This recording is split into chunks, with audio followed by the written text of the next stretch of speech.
자, 반갑습니다. 배동찬 교수의 맛있는 돈 이야기 배동찬입니다. 자, 여러분 반갑습니다. 9억 미만 아파트까지 급등.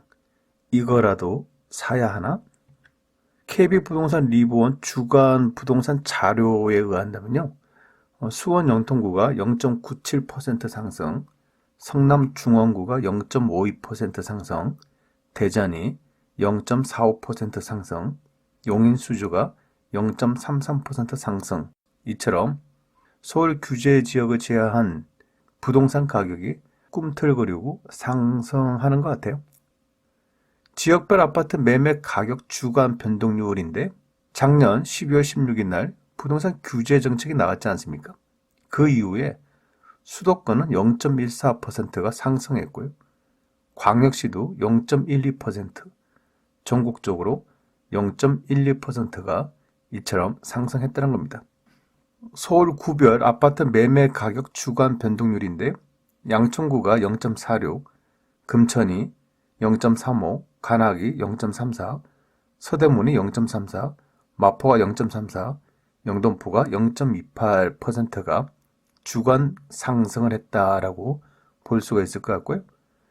경기 지역 매매 상승률 상위 지역인데 수원 영통구가 0.97, 성남 중원구가 0.52, 용인 수지구가 0.33, 수원 팔다구가 0.32, 성남 수정구가 0.28, 의왕시가 0.27입니다. 이처럼 서울 규제 지역을 제외한 지역과 수도권 그리고 지방에까지 부동산 가격이 상승 중임을 알 수가 있다는 거죠. 그렇다면 부동산 규제 정책 중에서 그나마 강력한 정책이 나왔는데도 이처럼 부동산 가격은 왜 이렇게 상승을 할까요? 물론 여러 가지 이유가 있겠지만은 무엇보다도 풍성효과라고 볼 수가 있겠죠. 어떤 현상이나 문제를 억제를 하면 다른 현상이나 문제가 새로이 불거져 나오는 상황이죠. 이를 부동산에서의 풍성효과라고 이렇게 설명을 해드리면 부동산 시장이 이처럼 가열이 되면 당연히 부동산 가격이 오르겠죠. 그런데 부동산 가격이 오른다 하더라도 예를 들어서 뭐 물가 상승률에 아니면 은행 금리의 2배 정도 뭐 이 정도 선에서 오르는 게 아니라 거의 뭐 부동산 가격이 폭등을 하다시피 이렇게 올라가고 있지 않습니까? 그러다 보니까 정부는 당연히 규제 정책을 펼 수밖에 없겠죠. 그래서 시장을 규제를 했는데 웃긴 것은 규제가 없는 곳까지 이제 수요와 공급이 이전된다는 얘기예요.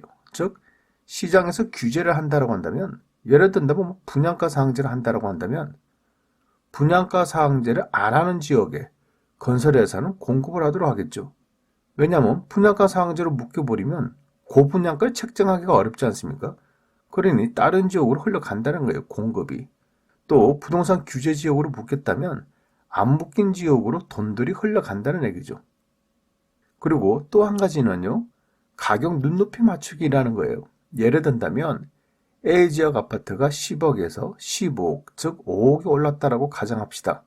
그러면 인근 지역에 있는 B지역의 아파트 매매 금액이 5억이라고 가정할게요. 그러면 15억 이상은 대출도 안 되잖아요. 그러다 보니까 규제를 당했다라고 볼 수 있는데 B지역의 아파트 가격은 5억이었다는 거예요. 그러면 15억도 아니고 9억도 아니지 않습니까? 그러니까 9억 미만에 있는 이 아파트 가격. 여러분 같으면 10억에서 15억이 이렇게 되었는데 여러분 아파트가 5억이라고 가정합시다. 그러면 안 오를까요? 그래요. 뭐 단순하게 생각하면 10억짜리가 15억 됐으니까 50%가 올라갔으니까 우리도 5억에서 50% 해서 7억 5천에 팔자. 이런 생각을 누구나 가질 수가 있다는 얘기예요. 물론 7억 5천에서 팔리면 좋은데 7억 5천까지 안 팔릴 가능성이 많겠죠. 그러면 하다못해 5억짜리 아파트가 1억이라도 더 올리자. 즉 6억이 되지 않습니까? 그러면 또 혹시 모르잖아요. 10억짜리가 15억 됐는데 5억짜리가 6억이다. 왠지 모르게 좀 싸 보이지 않습니까? 어떻게 보면 착시 효과가 또 일어날 수 있다는 얘기죠. 이처럼 높이 상승한 그 A지역의 아파트에 비교를 해가지고 B지역 아파트들도 우리 지역의 아파트들이 너무 저평가되지 않았나라고 이렇게 생각을 할 수도 있다는 얘기예요. 따라서 가격 눈높이를 맞출 가능성, 이런 가능성이 증가되다 보니까 9억 미만의 아파트 가격이 이처럼 상승하고 있다라고 볼 수가 있다는 거죠. 그런데 과거 사례와 비교를 하면 좀 특이한 부분이 있어요. 그것은 뭐냐면 2003년 12구 부동산 대책인데요.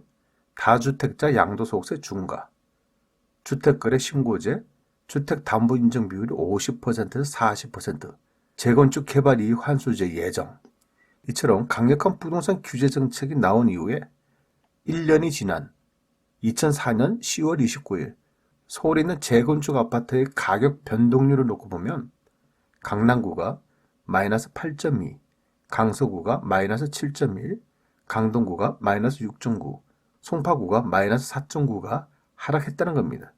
특히 전국적으로 보면 마이너스 2.2%, 강남은 마이너스 2%, 서울은 마이너스 1.5%인데요. 서울이나 강남의 하락률보다 오히려 전국의 부동산 가격이 더 많이 하락했다는 것을 우리는 알 수가 있다는 얘기예요. 즉, 과거 같은 경우에는요, 부동산 대책이 나오면 서울 강남이든 서울이든 수도권이든 전국이든 부동산 가격이 이처럼 하락했다는 얘기죠.